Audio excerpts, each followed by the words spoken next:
Hello there. Hey everyone, it's so good to see you all again in person. Thanks for coming out. So I'm Ian, I'm the art director for CitizenCon. We're going to kick off the first ever day 2 of CitizenCon by talking about some of the awesome work done by the character team. All right. So first let's talk about life in a frontier system like Pyro and how this influences the character designs. So we wanted to create something unique compared to what we've seen in Stanton already. We wanted to give a wider visual palette and a feeling of historical age between the different solar systems. So this chart describes the fashion pillars for humanity. We can see where all suits, armors, and fashion items should belong. In terms of material use, manufacturing technology, and novelty. So you can see Earth fashion on the left, Terra fashion on the right, and frontier fashion right in the middle with a little bit of overlap of Earth. So essentially, frontier fashion is function over form. They are repurposed and repaired, and generally are misfits rather than sets. Outfits are purposeful by having storage solutions. This implies survivability along the frontier. Okay, let's take a look at some of these assets in the game.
Okay, awesome. So hopefully you guys that played Pyro Playground, you will have seen a few of those assets being showcased. So as we saw from the video, pouches and storage are a key part of the frontier aesthetic. This drives the feeling of survivability. But from here, we thought it'd be really cool to give the functionality, but also some customization options. So let's take a look at a video we just developed internally. And this is for modular storage items on the player.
Pretty cool, right?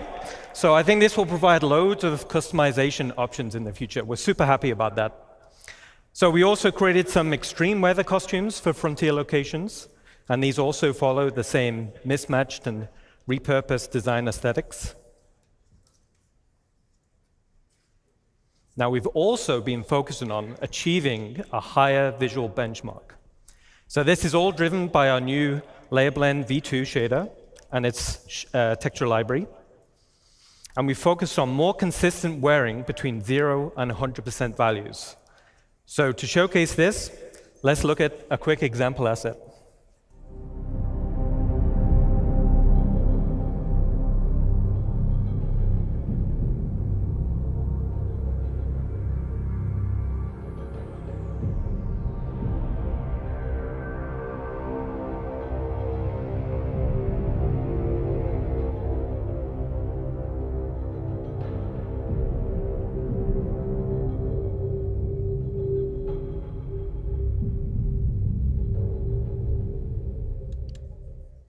All right.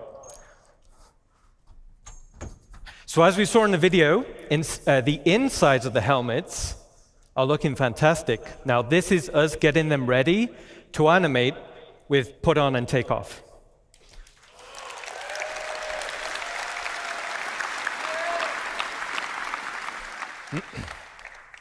So in summary, Frontier Fashion is expanding the visual design palette for humans, giving a more credible feeling of age and history when you travel across multiple solar systems.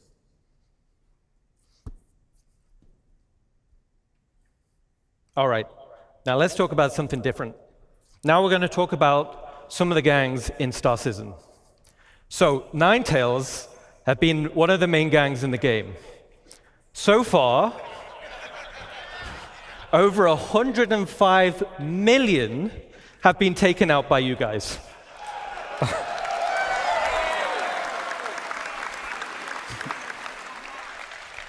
So you guys have been busy. Great job. All right. So it was like, all right, now we're going to need to introduce a few more factions to the game, okay? So the first faction we're going to talk about is Rough and Ready. So the aesthetic of the gang was to be subtle. They're understated in terms of clothing, and they almost blend into their environment. On closer inspection, you'll notice their tattoos. These signify rank and progression within the gang. Let's take a look at a quick video.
I think they look absolutely fantastic. Okay.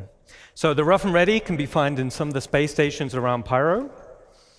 Now the tattoos, like I said, the tattoos form a progressive design. This illustrates the hierarchy within the gang. As a player, you'll be able to earn these tattoos and apply them to your character.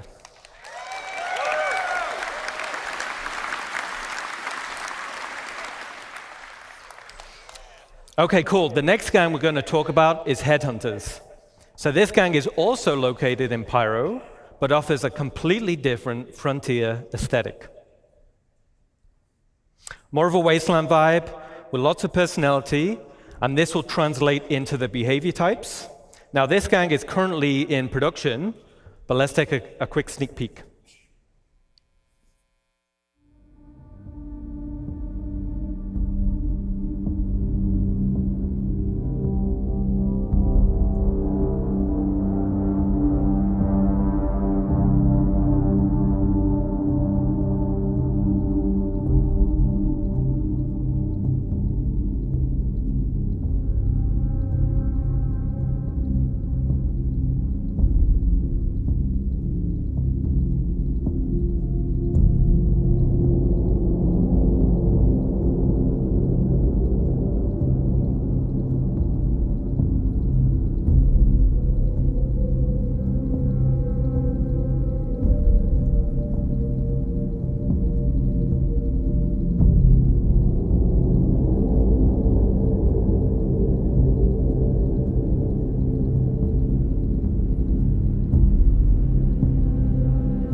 Okay, so cosplay competition next year. I can't wait to see what you guys come up with. All right.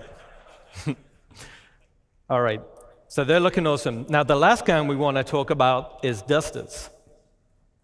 So Dusters are a criminal gang specializing in mining-related crimes. Now, internally, I love the original Desert Nomad armor. You can see him here, right? Now, I wanted to use it as a starting point to establish the Dusters design language. So here we can see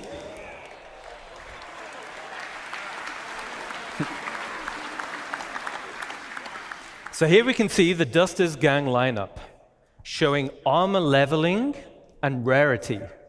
So as a player, you'll have horizontal armor progression. This will define your role and playstyle. Then you'll have vertical progression. This is your progression within that role and playstyle. For example, a common bounty hunter armor set will be weaker than a legendary, and as armor progresses in strength, it's harder to acquire. So harder missions, rarer drops, higher reputation. Now, as we're talking a little bit about armor sets, let's recap a little. So the goal is that players should consider which armor to equip based on the role they wish to fill and the scenario they're heading into. There will be also greater differences between the current armor types. So light, medium, and heavy, and this will be in protection and mobility. New armor categories will be combat, specialist, utility, and support.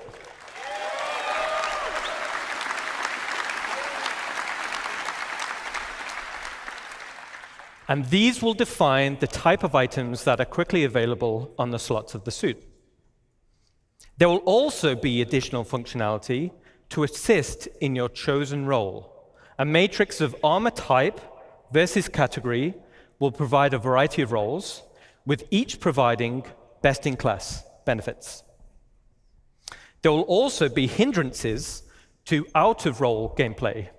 For example, if you're wearing a heavy armor set and you're trying to fly a little snub fighter, you'll have restricted visibility and less vehicle control.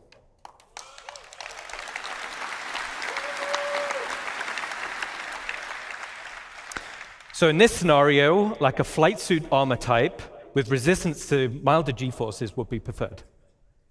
Okay. So as we saw in Ali's presentation yesterday, hygiene simulates and tracks the accumulated effects of a character going unwashed for any length of time. Poor hygiene can lead to disease, lowered health, and snarky comments. Hygiene decays faster if a character becomes dirty or wears dirty clothing or armor, and visual effects are going to be displayed on the character's skin, such as blood, sweat, and dirt. Certain usables, such as a shower, will reset the character's hygiene and clean away all of those dirt effects.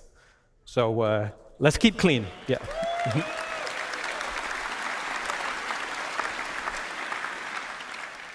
Okay, so that covers a quick recap on armor sets and hygiene.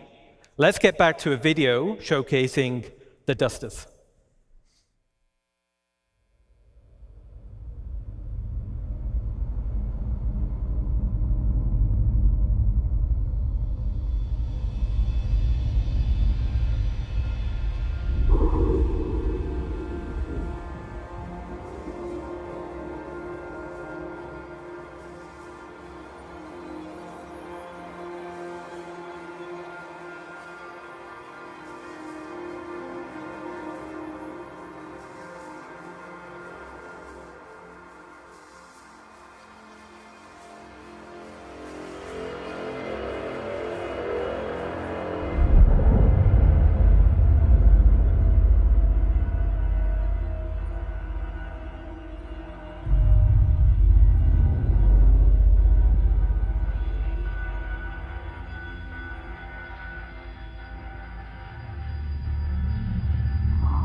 Awesome. So you'll be able to find the dusters scattered around various derelict settlements and wrecks in Stanton, and the dusters will be available Q4 this year.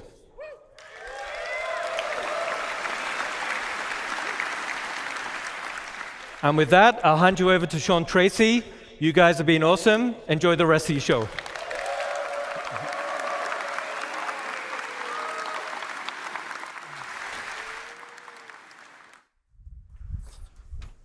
Hello, everyone.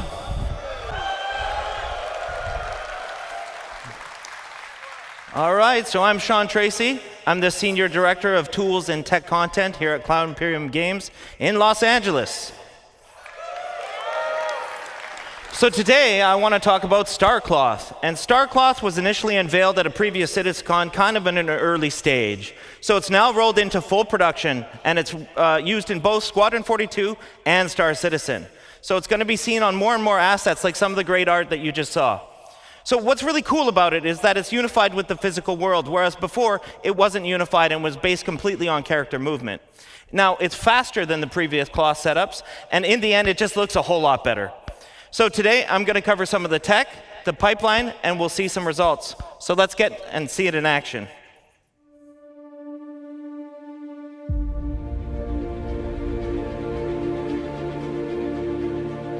Trench coat. Cloth is hard. Guys have to run upstairs, they have to crouch, they have to prone, it's got to collide with the environment.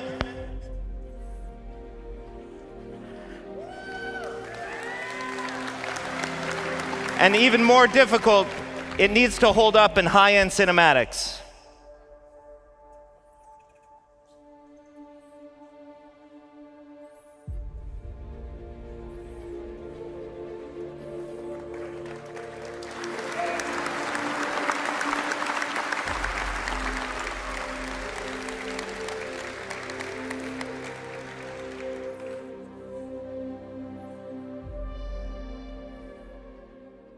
cut that one just before some good spoilers, so yeah. All right, so how's it all work? Well, cloth uses two meshes, a simulation mesh or cage, and the render mesh itself. So vertex colors indicate how it's constrained to that cage, and thus the simulation. So for example, black vertex colors indicate a full constraint. Basically, it follows the skinning. White vertex colors indicate unconstrained vertices. So the movement is determined entirely by the simulation. And then we can do a blend of gray values that is used for fine transitions and blending and fall off in between the fully skinned and fully simulated assets. So in the end, these meshes are sent to the engine where we bind the cage to the render mesh, and then tech artists can leverage some of the runtime tools. You can see up on the image that the sim cage mesh has about 5,000 triangles, whereas the actual render mesh is about 45,000 triangles. So it's obviously much more efficient to simulate the sim cage mesh versus just the render mesh itself. So part of the technology is the runtime iteration support, which you can see in the image above me here. That's with all the red spheres. Here we're actually painting the collision radius of every single one of the vertices, and it allows us to fine-tune the simulation without having to add arbitrary collision meshes, though we can. We paint a variety of properties, so some of these other properties are mass or displacement. In the top right, you can see an example of the old legacy implementation using pendulums. And this uses joint chains and collisions, but assets with multiple layers like the one that you can see there, or ones like skirts or gowns, they were really, really difficult to do with pendulum simulation, but they are solved with StarCloth. So I mentioned it's completely unified with the physical world. And what that really means is that wind, impacts, object collisions, thruster backwash, all these kind of things actually react to the cloth reacts to these things, and so much more. So it's not just character movement. Now, it's a hyper-efficient simulation, and it's several orders of magnitude faster than the legacy implementation that we used before, and has a lot of easy-to-control parameters for tech art, which are compression, stretching, and bending.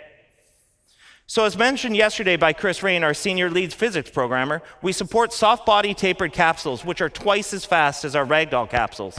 It's also key to solving one of the most important aspects of plausible cloth simulation, and that's mitigating the tunneling or the clipping that happens through a character. So it's very, very difficult to solve with pendulums. So with all this tech in mind, we can do really complicated assets like the duster and the one I want to show you now.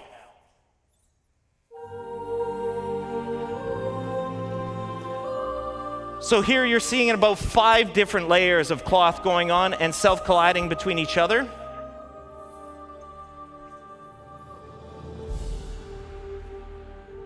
It's reacting to the planet wind, which is always changing. On the front, there's a big leather apron. So this one's actually a lot heavier, and it moves a lot differently than the cloth on the back.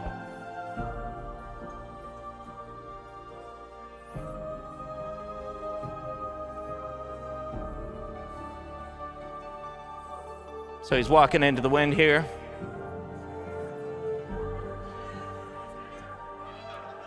And in the end, as I mentioned, it just looks a whole lot better.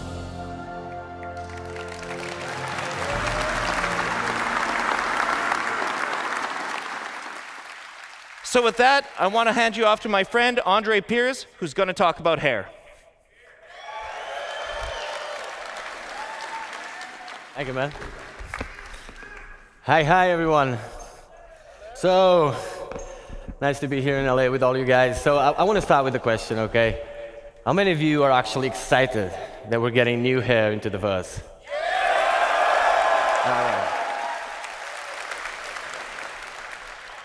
All right. So, I'm André. I'm the lead artist in our recently formed hair department. We branched out from the character art team and created this department. And it's a pleasure to be here today with all of you and tell you that we're damn proud of what we achieved. It's been a long road, but definitely worth it, okay? Now,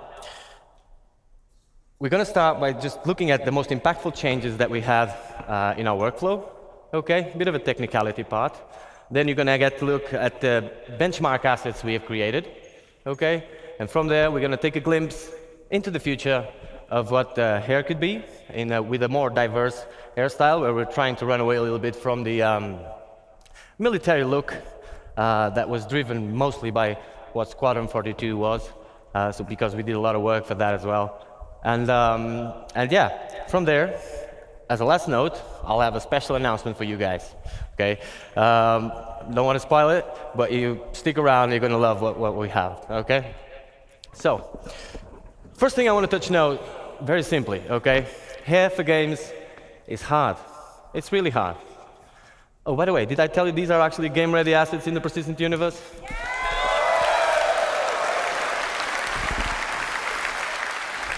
Fully rendered in our engine, okay? Game ready, performant, ready to be shipped, okay? So, hair is really hard, like I was saying. It is a AAA challenge, basically. You see games that get it, games that don't. Some of them get it more or less. Either way, for us the challenge is the same. We're not different, and the challenge is real. With the scope of Star Citizen, like day-night cycles, all these light shafts, all this MMO, people running around with the hairs, a lot of motion, a lot of fast-paced movement. Yeah, it is hard. But the best thing is we have arrived, okay? It is, yeah, clap. It is, it doesn't end here, okay? Yeah. It does not end here, okay? It's the nature of CIG. We just keep pushing the boundaries, but like I said, we're really proud of what we're showing you here today. So let's dive in what we made all this possible, okay? On a high note, on a high level, basically, a successful hair requires 3 fundamental elements, okay? There's the texture, there's the placement, and there's also the shader.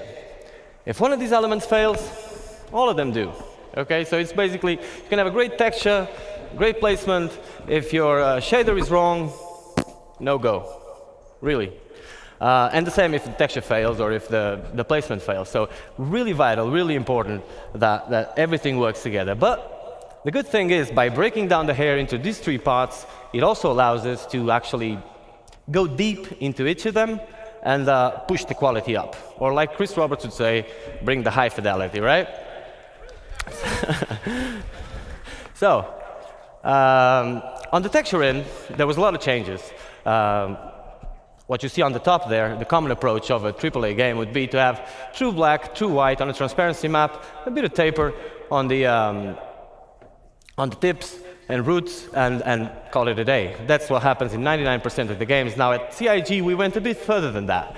We tested all the thicknesses that were actually reasonable to test, of course, and we came to a realization. The hair doesn't need to be thin enough. It just needs to look thin.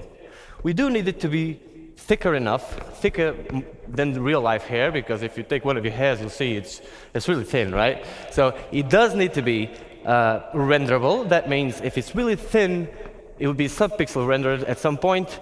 With the motion and all that, we will get a lot of artifacts. And so that would be a no-go. We do need it to be thicker than in real life. But can we make it look thin? That was the question. So we came to the realization that from hair, or from scalp to hair, and from hair to the background, so these 2 points, the transition points, are the most important ones for the hair. So we aggressively tapered the tips, which is what you see over there, and added a gradient to it. So no longer true black and true white. Now, this is a lot of technicality. You will see practical examples of this, but that allowed us to have smooth transitions and basically achieve the result we expected. On the placement side, we came up with hair libraries, basically. Now, I could be here all day talking about hair libraries, okay, because I'm a very technical person, and if you see me around the venue, feel free, I'm André, you can just come and talk to me about this. I'm not going to bother you all that for 1 hour about this, but I'm going to give you a very quick example that you all can relate. So imagine in real life, you have a construction business and you could make 1 wall, 1 roof, one floor and 1 window.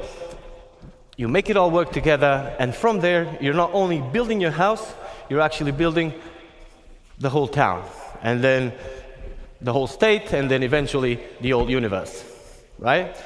That's what hair libraries are. Obviously, the result, if you could do that, it would be much cheaper, much faster, and above all, you wouldn't have a fruit salad of assets, which was what we had in the hair not too long ago.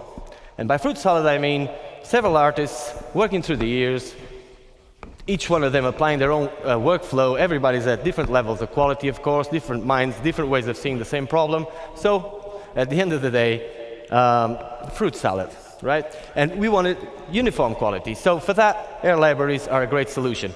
We also decreased the time of production of hairs. So it was taking us 20 to 40 days to create one hairstyle per artist, okay?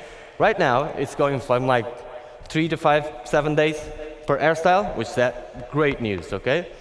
So yeah, that was a major achievement.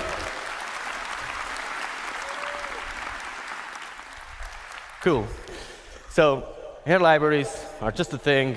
We love it. It's not just picking up a texture and putting it there.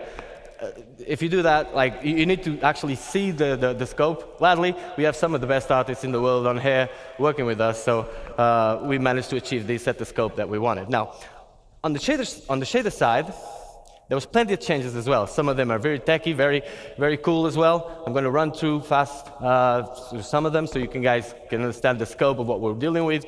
But let's just understand, like, at bake time, so bake time is prior to runtime. Runtime is where the game runs. Bake time, we're preparing the asset to actually put it in the engine. At bake time, we calculate the custom normal and we store it per vertex. So each vertex gets a custom normal. That makes, in a practical sense, for those who are not too technical, it basically makes the card, the hair card, not look like a card. So the normals is help with the way the light reflects.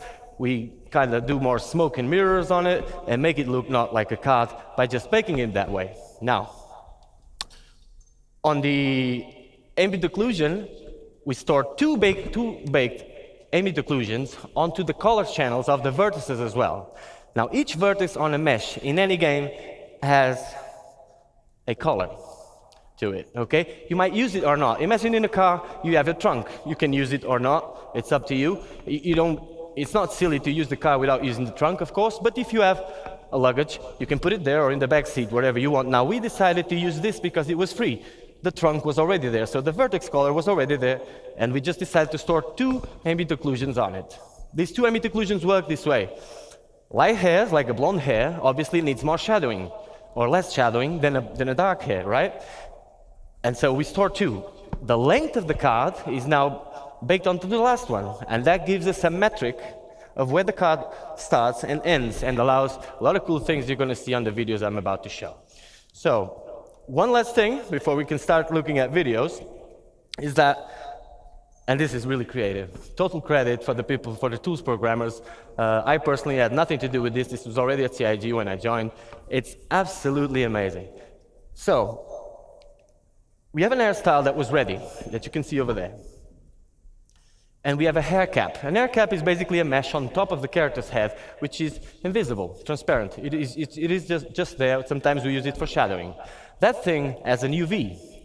And so we project the hair, or where the hair starts, onto that UV, and gives us that image that you see on the middle, right?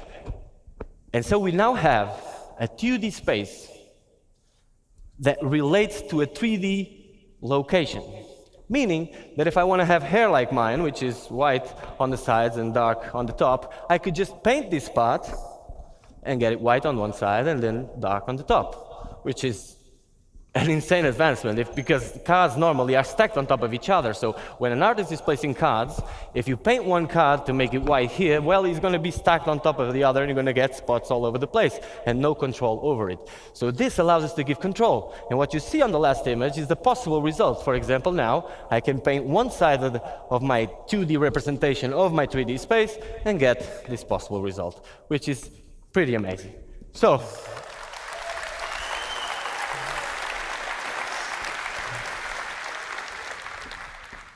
next video, we're going to take a look at our tools, okay? This is not the way it's going to be exposed to you guys in the character customizer. You'll know more about that later, okay? This is the tools we use we are able to actually create the hairstyles.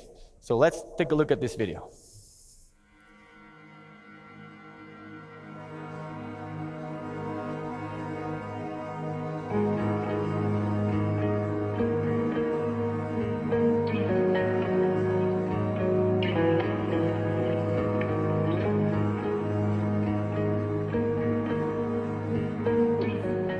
You have the full range, so you can go for full white. These are melanin ranges, so realistic ranges. Fully white up to black.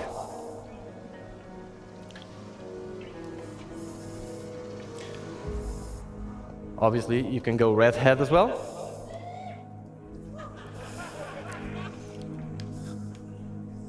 Get out of the way.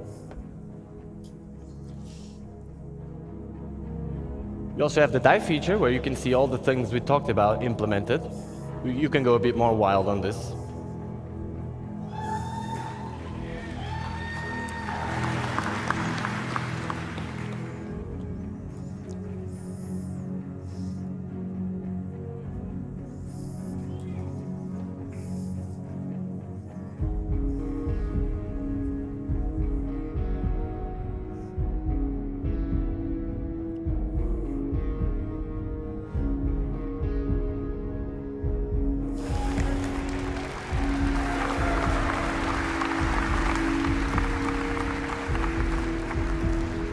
And this is why important the length of the card is stored in those vertices.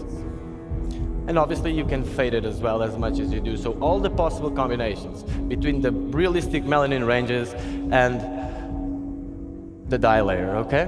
This is how the occlusion is working, so you can see these shadowings, creating more negative spaces, more structure to the hair. And if you look at the temporal line here, you can see how this pixel depth set helps us with the transitions as well. Cool. By the way, did I tell you these are actually game-ready assets, ready to go to PU?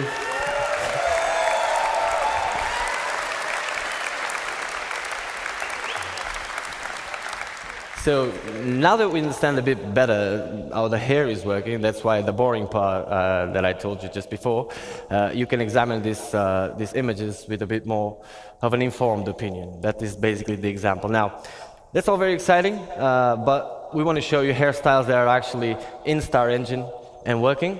So that's the video we're going to take a look next, okay?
Great, guys. So I can see by your feedback that you really enjoyed the dye, so I'm going to try and direct things that way next time.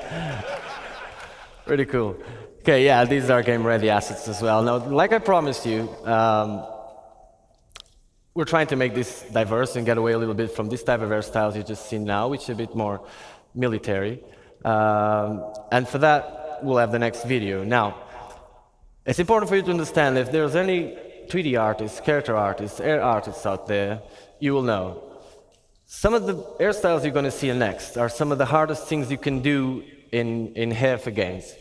In a practical sense, if you can do what is going to be shown next and render it at 60 frames per second on an MMO, you can do pretty much anything. Okay? It's our glimpse into the future of what type of diversity we want to achieve. We're not only going for this style, but just showing you that if this style is one of the directions, then the full range will come. I hope you enjoy.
Thank you, guys.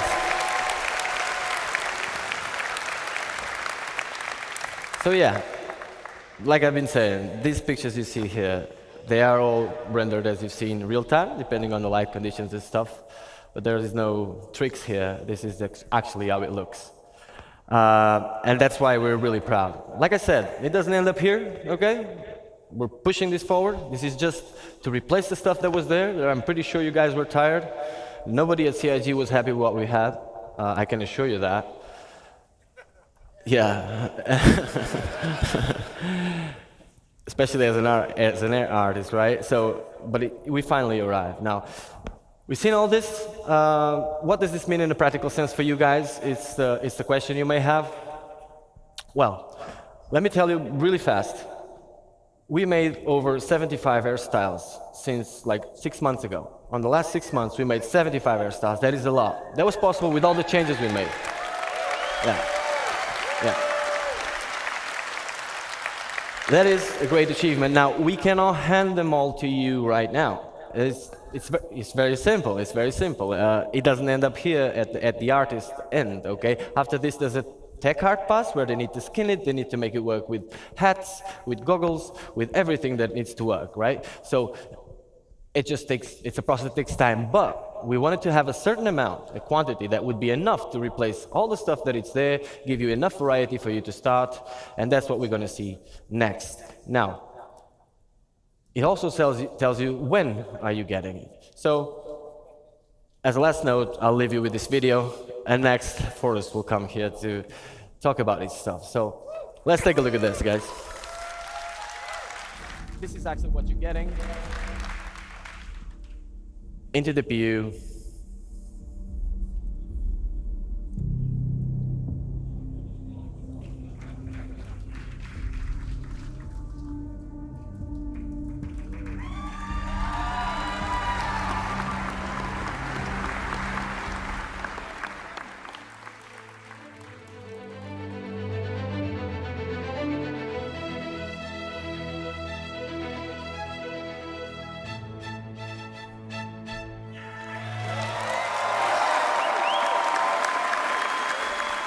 So before the year ends, you're all going to get to enjoy these hairstyles. It was a pleasure to be here with you today, guys, and see you in the bus.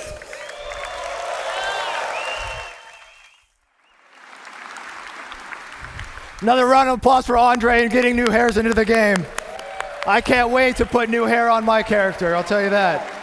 And for Ian and his awesome character team and the amazing characters they showed us earlier. Absolutely fantastic. I'm going to run through this. We don't have a lot of time. I'm going to talk to you about character heads. We've talked about hair. We have talked about outfits. I'm going to talk to you a little bit about the heads and our pipeline and getting us from the actors that we hire to do the photogrammetry all the way to the game characters. So we have a DNA pool, expansion, and customization I'm going to be taking you through. We made a data-driven pipeline for adding new heads. So what is a DNA pool? DNA pool is just a bunch of heads that we put into the game. That way you can modify the ears, the nose, the chin, the mouth, and you could interpolate between all the different heads. A DNA pool. We want to expand the pool and allow for more selection and range. So we scanned 60 new heads for our DNA pool, 60 new heads. And we processed them internally. We also added customizable facial features, skin tones, complexion, makeup layer on top, revisited the eyes. These characters look new and they look great.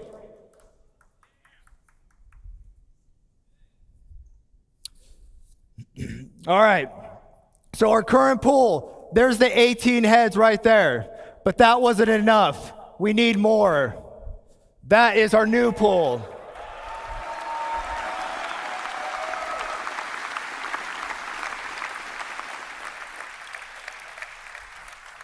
Very exciting. Right now in the PU, when you're playing, see that center row? You get 9 females and 9 males. And now we're going to be getting all these characters. It's for Squadron and the Persistent Universe. How do we do it? Well, we partnered with Clear Angle over in Pinewood, London. And they have this thing called the Clear Angle Dorothy Scanner. The scanner improvements allows us to get shoots done in 4 weeks of sessions. Custom coded flash that just kind of does it automatically, all calibrated. In seconds. To give you an idea, our old process for doing this took hours to calibrate. This thing does it in seconds. Talk about state of the art. Average of 4 scan actors per day now. We used to be doing 1. What this means to you is we can get you characters faster. We can get you new heads faster. Polarized image data resulted in improved spec, blah, blah, blah. Those are awesome texture maps that we could put on the head. That way we could render them, make them look really good. Photogrammetry captured in raw images at 8K texture map resolutions. Hyper accurate scan results. Now, close your eyes if you're a little sensitive to light.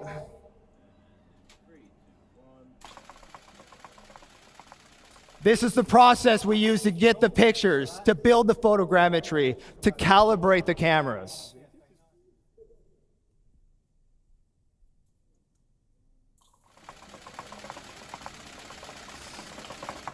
Cool. Relax. So the rig just think about it. All right. So we got some characters here on the screen. Those are all built using all these things that I've briefly mentioned. I want to talk to you a little bit about skin tone, though.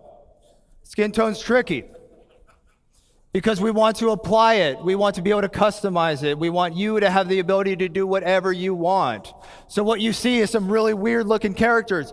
We see a head with some yellow. Yellow's good in this case. What we're trying to do is we're trying to find the average skin color.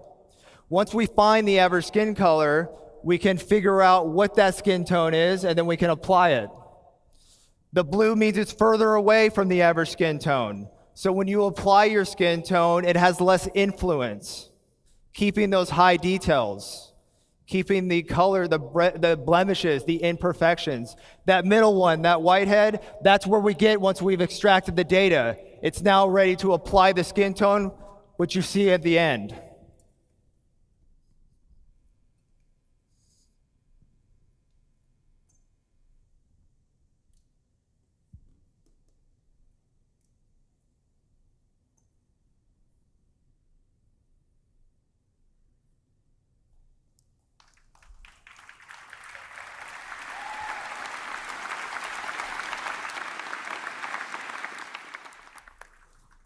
All right, so here's a little more detail what I'm talking about. We knew that we were going to get a pool for these heads, this pool of all these different awesome shapes, noses, ears, lips.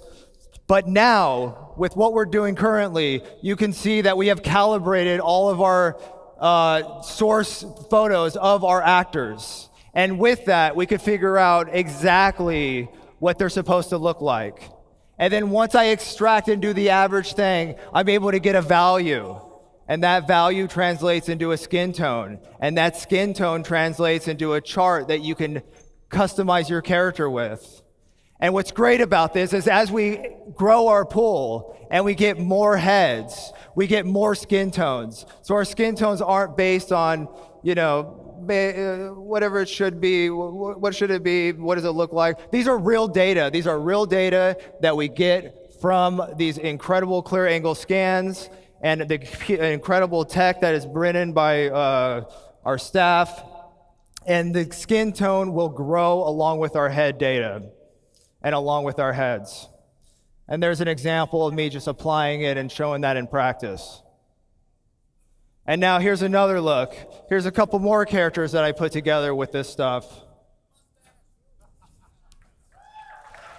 And here's what's great about that. I did that with our brand new character creator, character customizer for Squadron 42. Every head you see in here, which will also be applied to the persistent universe, so all heads are in the verse.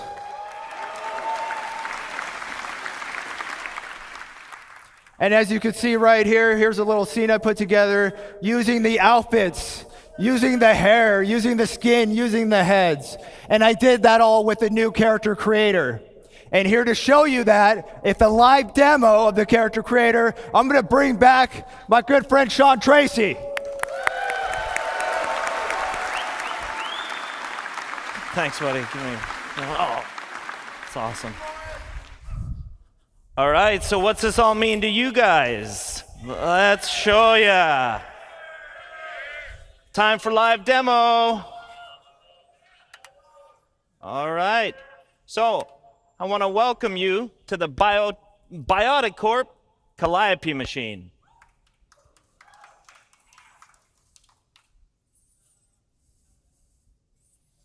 All right, so here you can see we've got the, whoa, I'm getting feedback.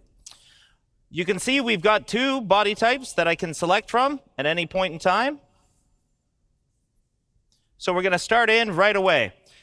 Now, you might recall how the character creator currently works.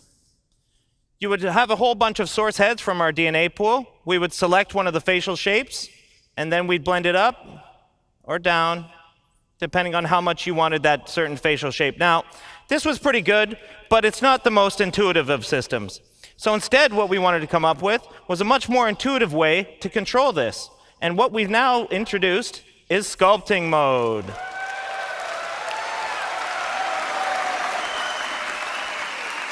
So it's quite interesting to know what's going on behind the scenes, and this wasn't an easy problem to solve, but our animation programmers and tech artists and everybody came together, and they figured out a way to basically make it so that from the DNA pool, we are making a selection based on what you want out of it. So it's going on between all the different options. Now, I'm going to start making some changes here right away. So I want to wind up the nose. You can see that it's all very intuitive. It's fast to use. I'm going to make the lips a little bit bigger here. There we go, something like that. I think that looks pretty good. I'm going to adjust the brow here, maybe make a little bit of a heavier brow. Now, we can adjust the eye shape. We can go more almond eyes. We can go more oval. We can have a heavy lid. You know, I can find a whole bunch of different options within here. So here, we're starting to look pretty good. I want to give him a little bit more of a hero chin.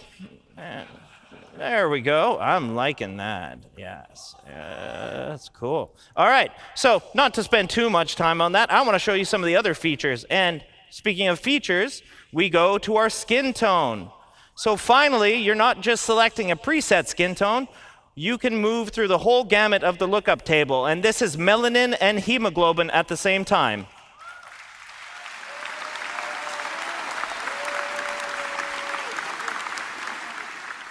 So at the very top of it, I've got a texture slider. So instead of the whole head sort of selection, we can go between all the different textures. Now, like Forrest mentioned, we're going to have 30 of these for one body type and 30 for the other body type. So here, I'm kind of liking, what am I like? Oh, I like this one. So here, and I'm just going to set a skin tone that I kind of like. Something like that. That's cool. All right, so the next step in our skin tone is the complexion. And complexion, we've added freckles.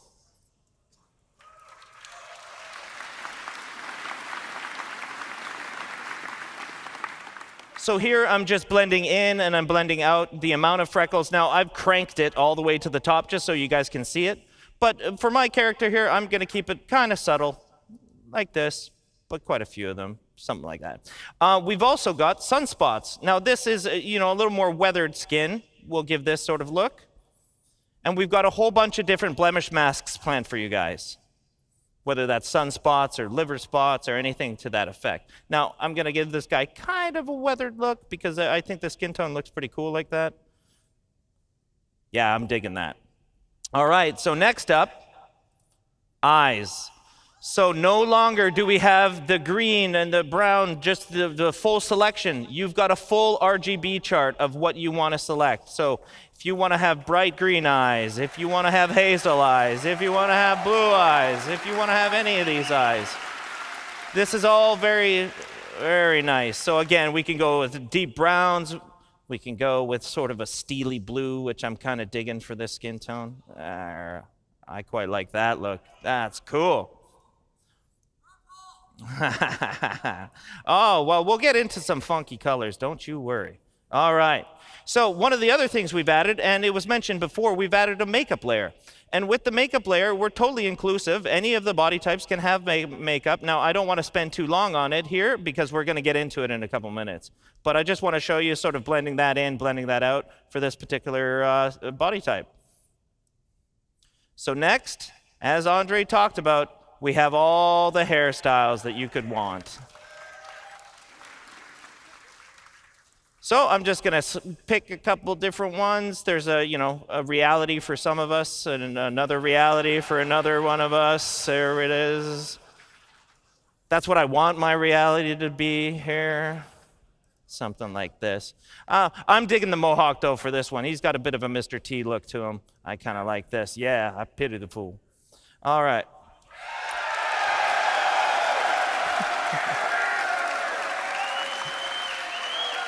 So it might go without saying that we've got beards now. So if you want to select a full beard, you can select a full beard. If you want just mutton chops, you got your mutton chops. You want your handlebar, you got your handlebar. All right. So we've got all the different beard types that you could want, and we're going to add as many as you guys really want. So I'm kind of digging the full beard for this guy. Yeah, I'm digging the full beard for this guy.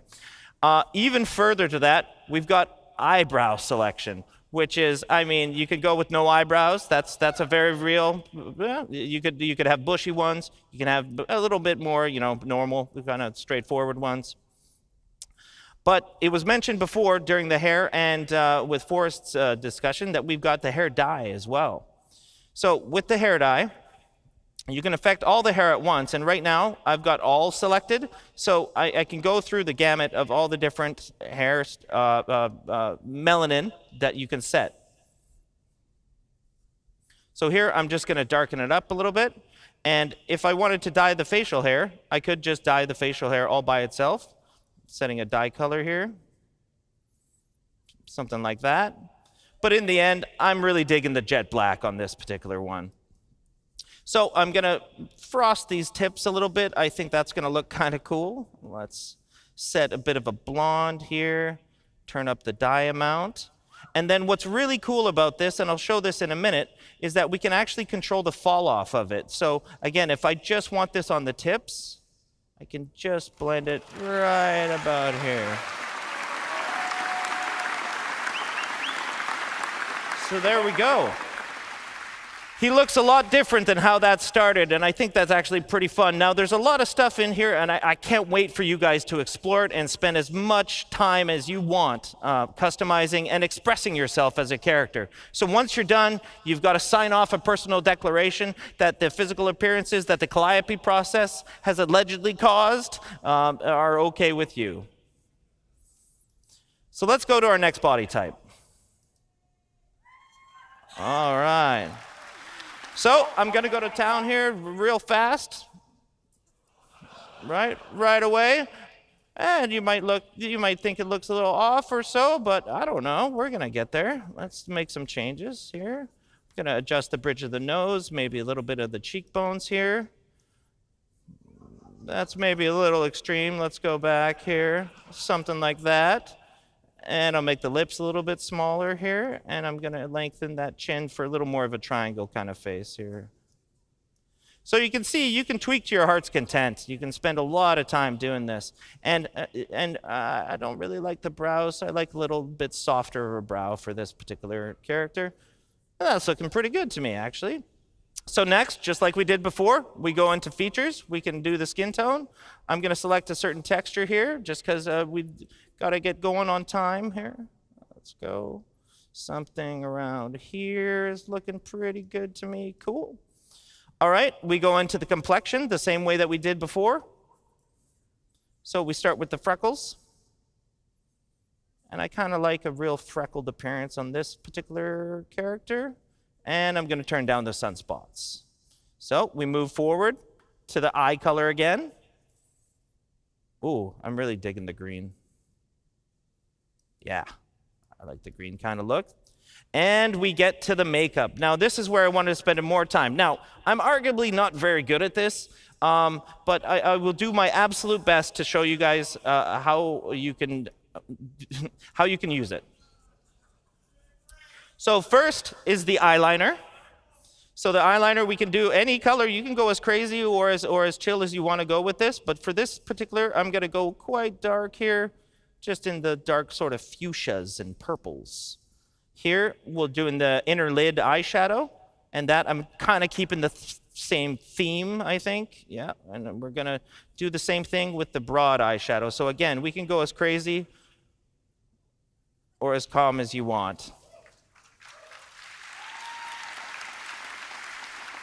So what I've had good success in doing is kind of having it cranked, and then I just pull it back to a little more of a natural blend, something to this effect here. Next is the lips. We can do the exact same stuff on the lips. Now what we have is a whole bunch of different makeup masks, and you've got 3 different channels within those masks, so basically 3 different colors that are affecting different areas of it. Now for the lips, we can go with the same sort of theme if we wanted. And I think I'm actually kind of digging that. And let's go on the lip liner, a little darker. And then lips are a lot more glossy, so we can increase the gloss there, so that looks a little more like a lip gloss. Yeah, that looks pretty cool there. And then, like I was doing before, I kind of just pull it back a little bit. And there we are. So next. I think we're good. Yeah, I think we're good. I have no business doing that, that's for sure. Same thing on the hair. Again, we've got a whole bunch of different hairstyles. These will all be shared between the 2 body types, but for this particular demo, we've got the ponytail, we've got the slick back kind of look. Yeah, I'm not finding one I'm really digging yet. Ah, yes, now we're talking. All right, so cool. Now, again, we're fully inclusive here, guys. So if you want facial hair on any body type, you got facial hair on any body type. That is up to you guys.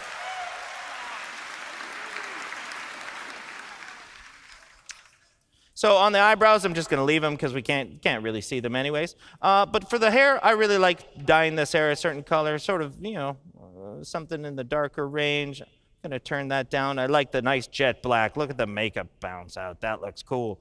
I'm going to turn up the dye, though, and I'm going to try to carry my same theme forward here. There we go. And then I'm going to give it a bit of a fall off, as we can do, so it's just on the tips there. So let's see that in action. Yeah. All right. So now, at first, we weren't sure about that character, right? But in the end, I think she turned out, definitely. So you go to a review, sign off your declaration again, and head to game. So, I'm really lucky to be able to sit in front of this. And again, it was a huge amount of work from tech art, engineering, designers, and specifically the squadron feature team that has done all this work. And one of the cool things to note is that we use this now internally as a tool. That's why it's me up here demoing this. This is our tool internally for creating all these heads, for creating all the NPCs in the verse. Because as Chris put it one time, he doesn't want his NPCs to look lame. He wants them to look cool. And this gives you cool looking characters. Thanks a lot, guys.